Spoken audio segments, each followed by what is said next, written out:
Hello everybody, today we are going to discuss Sunrise by Padma Sachdev, who is quite a famous, quite a popular poet who has written most of her poems in Dogri and some also in Hindi. She has got many awards including Sahitya Academy Award for her anthologies, collection of poems. And here in this poem Sunrise, which is really very beautiful poem, infused with beautiful similes, unique similes I must say, metaphors, and the idea underlying this poem here is there is no set time for spiritual and intellectual enlightenment.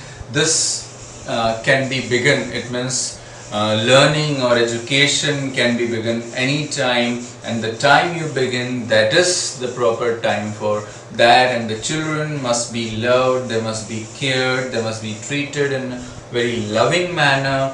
That is what she is trying to say here in this poem.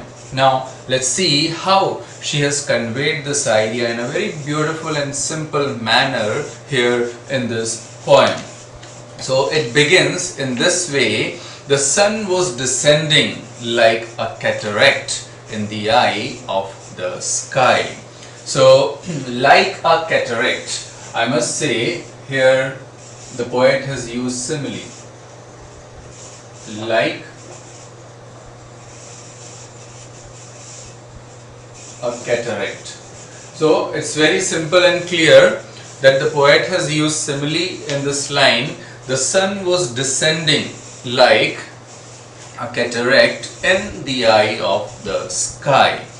Now, this cataract is an eye disease. It's a disorder of eye, and in this disease, in this disorder, the vision gets blurred.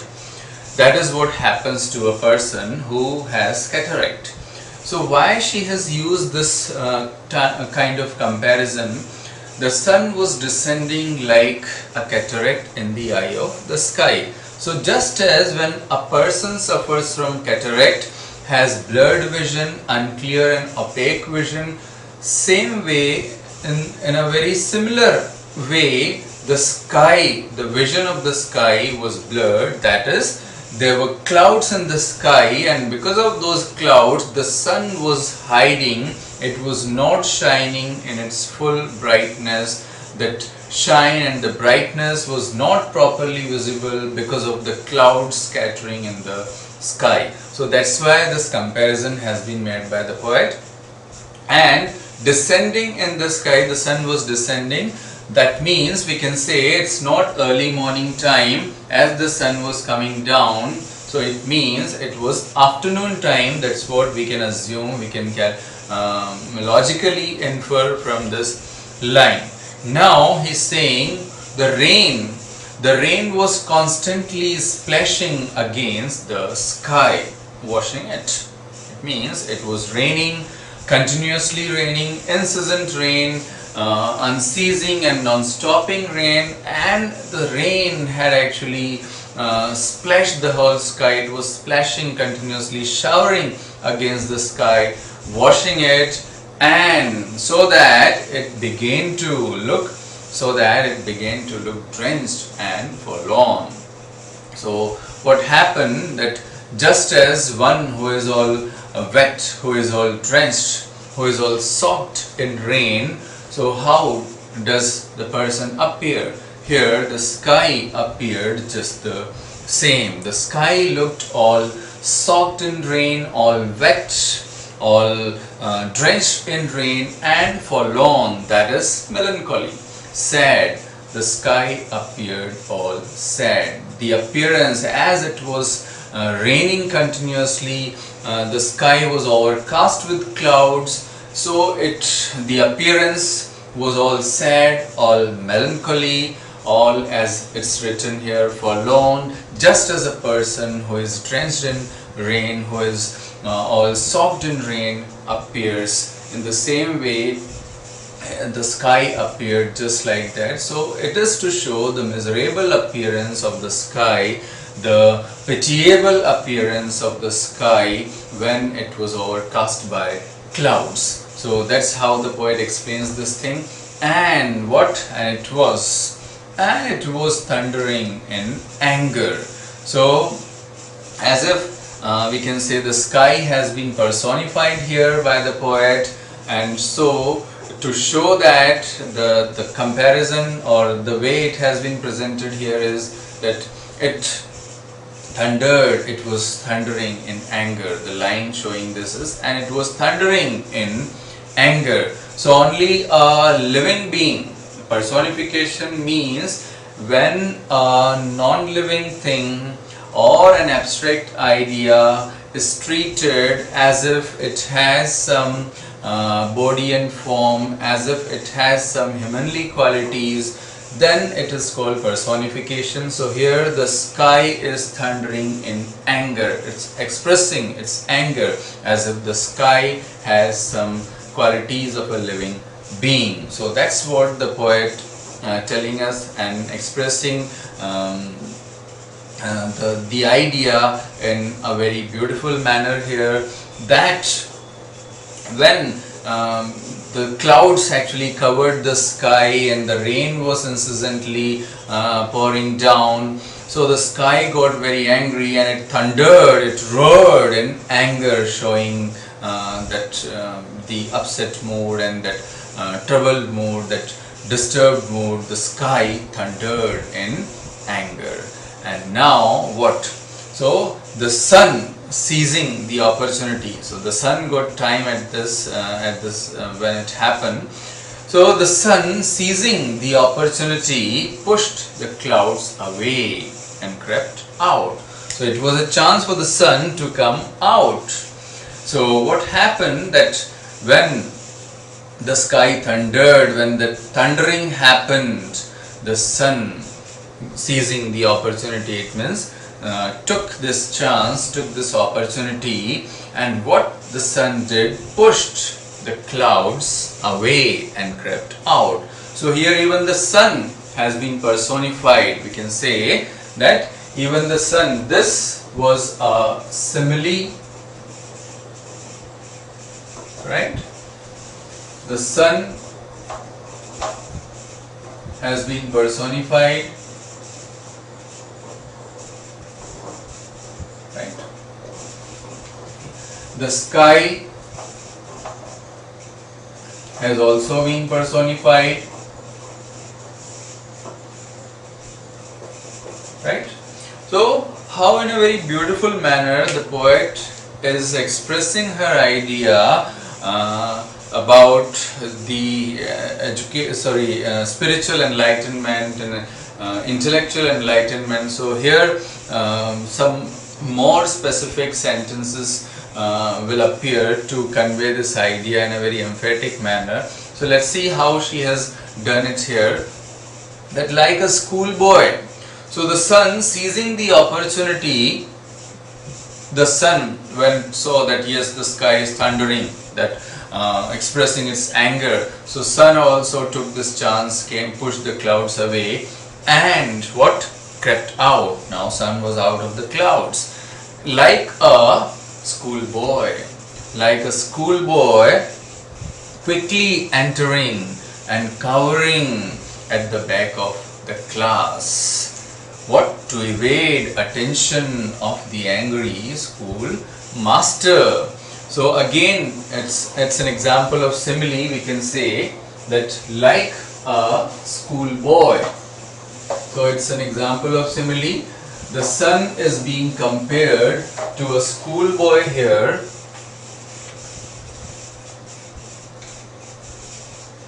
Like a schoolboy. It's an example of simile. So just like a schoolboy who is late in the school, comes into the class and trying to avoid the attention of the teacher, that okay, seeking the opportunity that okay, the teacher is busy, the school is buzzing with noises and sound, so to in a very furtive manner, in a very stealthy manner, avoiding the glance of teacher, that teacher should not notice. So cowering, that is all hesitating and all afraid, timid. The child goes at the back side or back portion of the class, back bench of the class, so that he or she would not be noticed. Here it is a boy, so I must say that he should not be noticed. So in that way, cowering, that is fearing and all hesitating, timid, he goes to the back side of back bench of the class, so that he could avoid the attention of the angry teacher. Because the teacher, if notices that the child is late, definitely the teacher would be angry and the teacher would scold the child, the teacher would scold or rebuke the student. So to avoid that, the boy, cowering, slowly goes to the back side of the class. And now here see, slowly the sun began to turn yellow.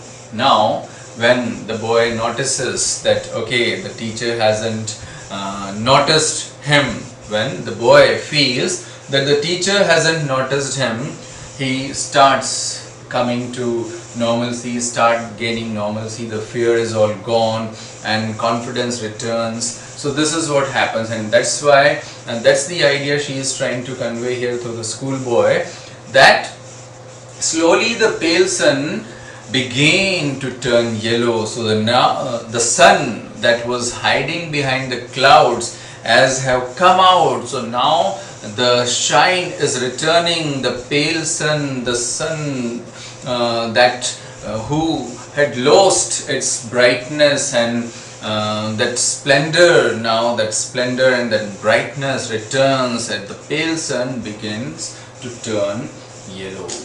And what with that, its light scattered in all directions, and soon the sun gains its actual state and it starts spreading and scattering its sun rays, its light in all the directions. That is, it makes its presence felt.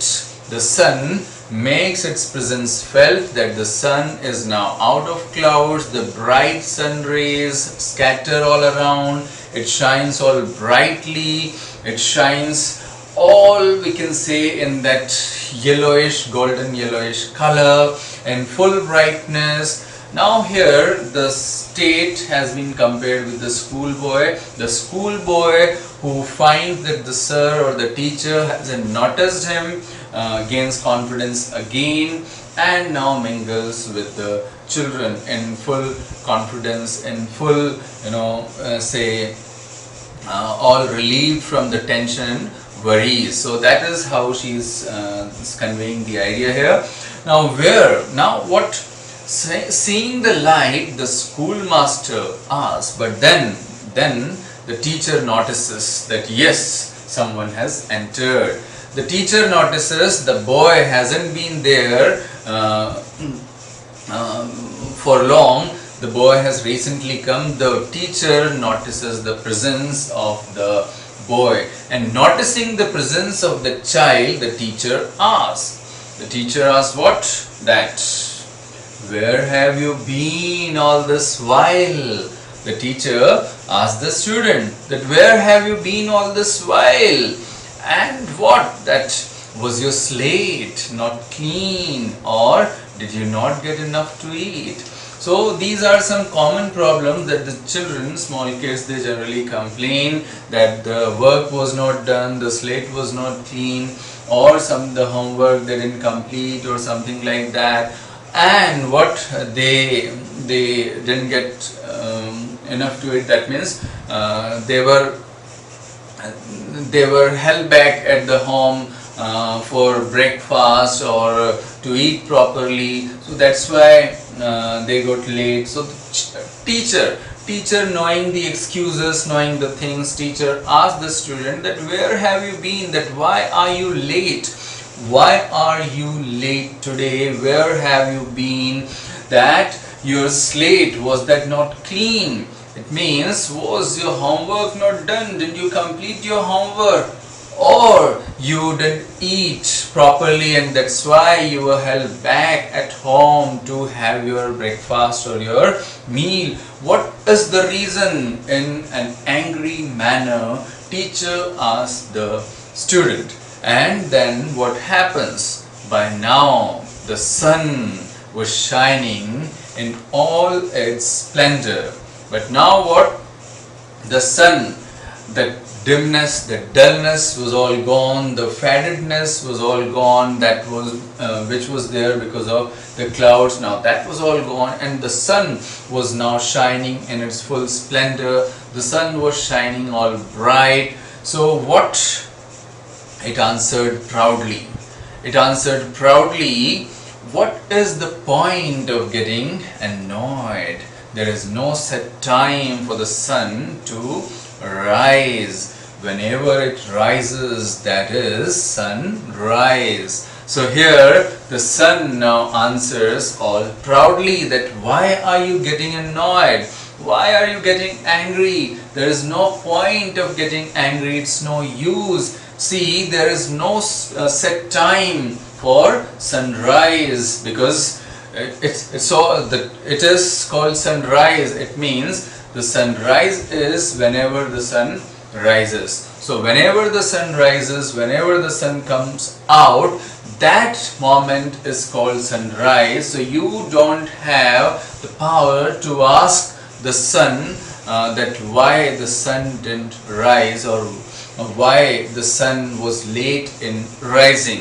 So this is actually the literal meaning, but the main idea which lies behind this line is the poet is trying to convey that there is no set time to begin learning, there is no set time to begin education, there is no set time for spiritual or intellectual, we can say wisdom, or to begin that intellectual knowledge, or to begin that spiritual knowledge, spiritual education. There is no set time. One can have that enlightenment, one can start the education, one can have this intellectual enlightenment whenever it happens. It means whenever it begins, that is the proper time to begin your spiritual journey of enlightenment or your intellectual enlightenment.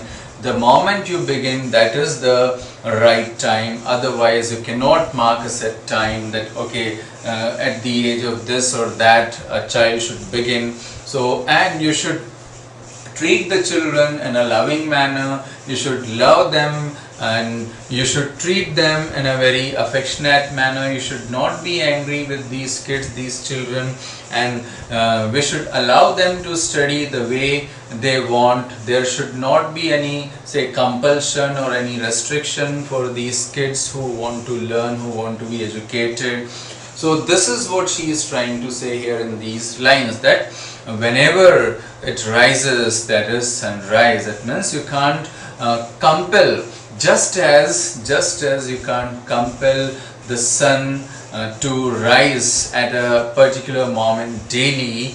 That is not possible. You can't force the sun to rise at a certain time daily. Similarly, you cannot force the natural impulses of the children.